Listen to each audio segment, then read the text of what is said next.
My art book, Machine Song, is out. First of all, if you've already bought it, thank you so much for your support. I really appreciate it. If you don't know about it, Machine Song is my first digital art book. If you like my stuff, you know, mechs, spaceships, machines, then you're gonna love this book. It's basically a collection of sketches and my musings on mechanical objects from the last few years. And it's only $7.90, which is about the price of a coffee. So if you're interested, go ahead and skip that coffee and check out Machine Song. So on the topic of the art book, I've been getting some very not so nice messages. Messages calling me a sellout, messages saying I'm a money grubber, you know, not very nice. So I thought, you know what? Let's talk about it. Alright, look. I'm making this video not because it's a oh woe is me, you know, poor Ken getting called mean names on the internet. No, I'm good. But I think this is something that we should all talk about. Money. Not because I want you to stop calling me a sellout, but because maybe I can change some of your minds. Yeah, you. I'm talking to you. You're an artist, maybe a younger one, and you're just starting out and your art is getting pretty good. And so you start thinking to yourself, hey, maybe I can start making some money off of it. So you think about starting a Patreon, maybe start taking commissions, or even start selling merch like prints, t-shirts, enamel pins. But hold on, what if people start thinking I'm a sellout? No. I'm a real artist. I make art for the love of art, not for money. Yep, you. Hopefully, I can change your mind. But let's think about it. What is a sellout? My understanding is that a sellout is someone who exchanges their art for money. In essence, selling. So does that make professional artists sellouts? You know, concept artists, graphic designers, comic artists, writers? Maybe. But I've noticed the ones who usually get called sellouts are people who have initially been putting stuff out for free and then suddenly decided to charge money for their content. So for example, you've been posting a ton of art on Twitter for free and you've grown quite a decent following on Twitter, and then suddenly you announce you're starting a Patreon and that you will use it to create exclusive content for those who would support you financially.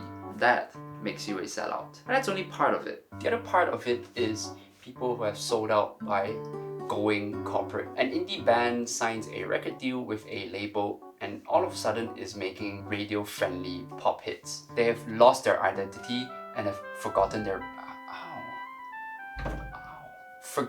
roots in pursuit of money. Now this is the part that can get a little bit more dangerous and toxic, because while that criticism seems rather valid and justified, it kind of makes no sense.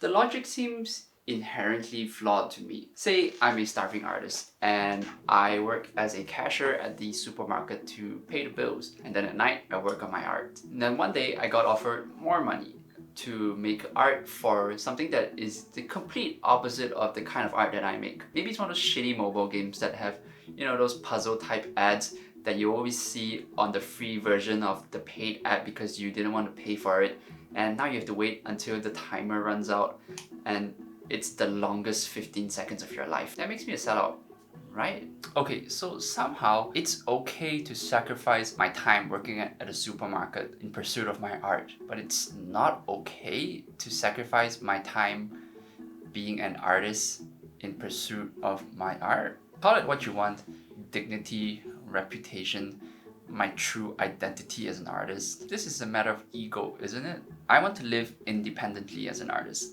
I want to be able to make art so that I can pay the bills, so that I can make more art. Is your resolve so fragile that you're not willing to sacrifice even a little bit of your ego just so you can get closer to your goals? I would argue that if you worked at the supermarket instead of choosing that art job, you're being even more of a sellout because you are choosing your ego over your art. The heart of the issue is this: we as a society have sort of separated art from money.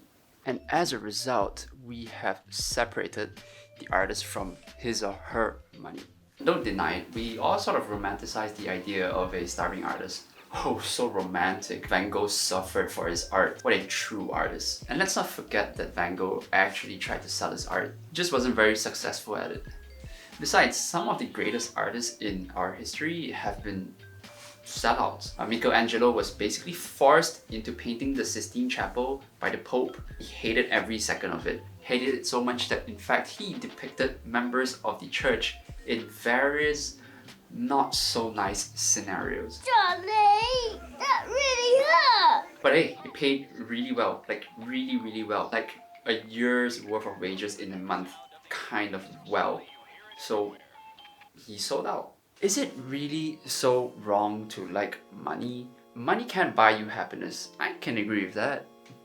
But it sure does solve a lot of problems. Why is it that out of all the professions, lawyers, doctors, accountants, sailors, the artist seems to be exempt from the pursuit of money? I had a client who once offered to pay me an exposure. I'm sure you've heard of this before.